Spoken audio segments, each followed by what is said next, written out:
Assalamualaikum to all of you, dear students. Myself Sajad Badana, live from Muhammadiyah Public School, Sheikhpura. Today on dated 29th of May 2021, class 8th subject Social Science. Dear students, in previous chapter, we already discussed about why do we need a parliament. On today's date, we are going to discuss about understanding laws of chapter number 4, political science of chapter number 4. Dear students, देखो understanding लाज, ये understanding लाज क्या होता है, हमने इसके बारे में पढ़ना है। सबसे पहले हमने लाज को देखना है, लाज क्या होता है। ये दो वर्ड्स हैं, अंडरस्टैंडिंग लाज। अंडरस्टैंडिंग का तो हमने पता ही है, समझना, ठीक है बेटा। लाज, लाज कानून को बनाए जाते हैं, कानून को कहा जाता है, यानी वो कानून जो हमारे रिप्रेजेंटेटिव्स ने पार्लियामेंट में जाकर हमारे लिए बनाए होते हैं। यानी लाज हैं क्या, सबसे पहले देखो बेटा, लाज वो चीज़ होती हैं जिसके तहत, जिसके अंदर एक गवर्नमेंट यानी एक कंट्री चलती है, यानी उन्हीं कानून को, ठीक है बेटा। क्योंकि कानून जब बनता है तो कानून सबके लिए सेम होता है और इस कानून के अंदर जो है पूरी कंट्री गवर्न करती है। देखो बेटा, अंडरस्टैंडिंग लाज यानी ये कानून जो हैं उनको हम किस तरह समझते हैं, हमें किस तरह समझना चाहिए और वो कानून हैं क्या। देखो बेटा, सबसे पहले इसने एक एग्जाम्पल दी हुई है, यहाँ पे दो कानून की यहाँ पे इसने एग्जाम्पल दी गई हुआ है। नंबर 1, देखो बेटा, जो ये लाज हैं, ठीक है, यानी इसने एक लाज इसमें ये दिखाया हुआ है, the age of getting marriage, ठीक है बेटा। यानी एक इंसान, हमारे हिंदुस्तान के कॉन्स्टिट्यूशन में ये लिखा गया है कि एक इंसान किस एज में जाकर शादी कर सकता है। यानी हमारे जो रिप्रेजेंटेटिव्स हैं उन्होंने क्या किया है, उन्होंने ये कानून बनाया है कि 18 साल की उम्र के बाद जाकर, ठीक है बेटा, तो एक मतलब शादी कर सकते हैं। 18 साल तक ये लड़का जो है ये नाबालिग माना जाता है, तो 18 साल की उम्र में जाकर ये लड़का जो है वो शादी कर सकता है। यानी लड़कियों के लिए 18 साल है और लड़कों के 22 साल, ठीक है बेटा। तो इस एज में जाकर एक लड़का जो है या लड़की शादी कर सकती हैं, एज ऑफ गेटिंग मैरिज। उससे पहले अगर ये शादी करता है तो हिंदुस्तान के कानून में से ये नाबालिग के तौर पे शादी मानी जाती है, तो इसे कानून बनाया गया, इसे पुनिशमेंट दी जाती है। यानी इसको अगर जो ऐसा काम करेगा तो वो क्या करेगा, तो वायलेशन ऑफ लॉ करेगा, यानी वो लॉ का वायलेशन करेगा। हो गया एक लाज। दूसरा लाज हमारे यहाँ बनाया गया है कि जो मतलब अपनी वो एज, उस एज में जाकर the selling and buying of property, ठीक है बेटा।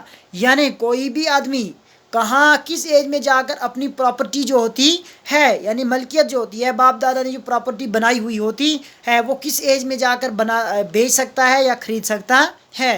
देखो भाई, अगर किसी की वो किसी से खरीदेगा, ठीक है, तो अगर वो कम एज में ख़रीदेगा तो गवर्नमेंट उसके नहीं मानेगी। अगर किसी को बेचेगा कम एज में तो अगले वाला ले नहीं सकता है, क्योंकि उसकी अभी एज जो होती है वो कम होती है। तो इसलिए ये दो कानून इसने यहाँ पर बताए गए हैं, यानी एक एग्जांपल दिखाई गई। इसी तरह कई हमारे कानून बनाए गए हैं जो हमारे कॉन्स्टिट्यूशन में हैं, विद आर्टिकल, विद प्रेमल, ठीक है बेटा। यानी अमेंडमेंट के तौर पर, आर्टिकल के तौर पर हमारे यहाँ कानून बनाए गए हमारे हिंदुस्तान में के कॉन्स्टिट्यूशन में हैं। तो वही कॉन्स्टिट्यूशन के जो लाज हैं वही हमें फॉलो करने पड़ते हैं, उसी के तहत एक कंट्री गवर्न करती है। तो उसके बाद हमारे यहाँ पे दूसरा टॉपिक है, do laws apply to all, ठीक है बेटा। क्या ये कानून जो बनाए गए हैं ये सब पे अप्लाई होते हैं या नहीं, ठीक है बेटा। हाँ, जो ये कानून एक डेमोक्रेटिक कंट्री में बनाए जाते हैं, हाँ, ये हर एक पर फॉलो होते हैं। यहाँ पे इसमें एक स्टोरी बताई गई है, ठीक है, जो प्रीवियस चैप्टर में भी हमने पढ़ा है। वो एक क्या है, एक मंत्री है जिसे मतलब ये मिनिस्टर वगैरह कहा जाता है। उसका जो बेटा है उसने कोई क्राइम किया होता है, ठीक है, तो वो अपने बाप, जो उसका बाप होता है मिनिस्टर होता है, ठीक है, तो वो क्या काम करता है, वो अपने बेटे को बचाता है, इन सारी चीज़ों से बचाता है। लेकिन कानून उसे कहीं ना कहीं पकड़ ही लेता है और उसे उसकी पनिशमेंट, उसकी सज़ा देता है। तो इसका मतलब ये हुआ कि कानून किसी को भी, यानी ना छोटा ना बड़ा, ठीक है, ना लंबा ना गोरा, ना अमीर ना गरीब, ये सारी चीज़ें नहीं मैटर करता है। जो भी कानून हमारे हिंदुस्तान में बनाए गए हैं वो सब एक पर फॉलो होते हैं, ठीक है बेटा, वो हर एक पर फॉलो होते हैं। इसीलिए कहा जाता है do laws apply to all, यानी क्या ये कानून जो हैं ये सब पे अप्लाई होते हैं। यस, ये हमें एग्री करना है, ठीक है। ये हमसे क्वेश्चन पूछ रहा है, क्या ये जो कानून हैं क्या ये सब पर फॉलो होते हैं, क्या ये सब पर अप्लाई होते हैं। हाँ, कहीं ना कहीं ये सारे जो होते लाज होते हैं ये सब पर फॉलो होते हैं। और उसके बाद क्या बताया गया है इसमें, यानी जो भी गवर्नमेंट ने हमारे लिए कानून बनाए गए हैं पार्लियामेंट में जाके, जिस तरह हमारे रिप्रेजेंटेटिव्स को हम चुनते हैं, ठीक है, वो जाकर वहाँ पे हमारी नुमाइंदगी करता है, पार्लियामेंट में जाता है, वो हमारे लिए कानून बनाता है। अब यहाँ से इसके अंदर पेज नंबर 44 पर अब देखो, sorry 45, how do new laws come about, यानी नए जो कानून हैं वो हमारे पास कैसे आते हैं। सिंपली हमने कोई गवर्नमेंट को चुना है, ठीक है, उसके यानी हमारे रिप्रेजेंटेटिव उन्होंने गवर्नमेंट बनाई और वही गवर्नमेंट जाकर पार्लियामेंट में क्या काम करती है, कानून बनाती है एक कंट्री के बेटरमेंट के लिए, ठीक है, यानी अच्छाई के लिए, यानी कंट्री को चलाने के लिए, हर लोगों की बेटरमेंट के लिए कानून बनाता है और वही कानून जाकर फिर लोगों पर फॉलो किए जाते हैं, ठीक है बेटा।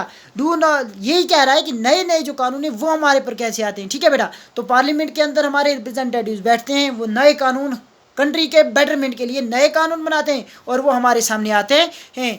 जो भी कानून एक कंट्री के रिप्रेजेंटेटिव्स यानी हमारे रिप्रेजेंटेटिव्स ने जो कानून बनाए हैं तो वो हमें मानने पड़ते हैं, क्योंकि उस रिप्रेजेंटेटिव्स को भी हमने ही चुना हुआ होता है।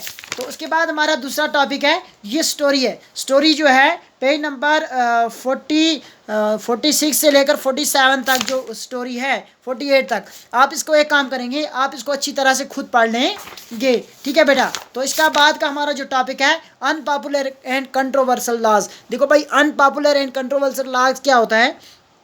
अनपॉपुलर यानी कोई कानून ऐसे गवर्नमेंट ने बना दिए जो अनपॉपुलर हैं, ठीक है, यानी मशहूर नहीं है। क्यों मशहूर नहीं है? क्योंकि कानून तो बना दिए लेकिन अब इसको मानने के लिए सिटीजन्स इसको मानने के लिए तैयार नहीं हैं। जो सिटीजन इसमें होते हैं वो इसको मानने के लिए तैयार नहीं होते हैं, इसीलिए इसको अनपॉपुलर एंड कंट्रोवर्सल लॉज कहा जाता है। कंट्रोवर्सल देखो, अनपॉपुलर पहले ही तो अनपॉपुलर और कंट्रोवर्सल कहा गया। अनपॉपुलर एंड कंट्रोवर्सल का मतलब यही है कि अगर ये एक तो ये पॉपुलर भी नहीं है, ठीक है, ज़्यादा मशहूर भी नहीं है, और कंट्रोवर्सल है, यानी इसमें कंट्रोवर्सल है। कंट्रोवर्सल इसमें इसलिए है क्योंकि ये कानून बना दिए लेकिन लोगों को ये कानून अच्छे नहीं लगते हैं। फॉर एग्जांपल हमारे हिंदुस्तान में हमारे आर्टिकल 35A था, वो बनाया था, ठीक है, धारा 370 जो बनाई थी, ठीक है, वो बनाया गया था। अब उसको तोड़ा किसने? गवर्नमेंट ने ही तोड़ा, ठीक है, लेकिन लोग इस चीज़ को मानने के लिए तैयार नहीं थे, यानी लोग ऐसा नहीं चाहते थे कि जो ये कानून है आर्टिकल 35 है कि ये ब्रोकअप हो, ठीक है बेटा। तो उसके बाद ही क्या होता है, जैसा ही वो टूट जाता है, आर्टिकल 35 टूट जाता है और हमारे यहाँ हिंदुस्तान में कश्मीर में क्या होता है, कंट्रोवर्सल उठ जाता है, यानी हिंदुस्तान के खिलाफ चले जाते हैं लोग कि ये कानून नहीं तोड़ना चाहिए था, ये ऐसा ये वैसा है। लेकिन कानून जो हमारे रिप्रेजेंटेटिव्स ने बनाया है, ठीक है बेटा, वो क्या है, वो कंट्री के बेटरमेंट के लिए ही बनाया हुआ होता है, इसलिए वो कानून उनके पास अथॉरिटी है। क्यों अथॉरिटी है कानून बनाने वालों के पास?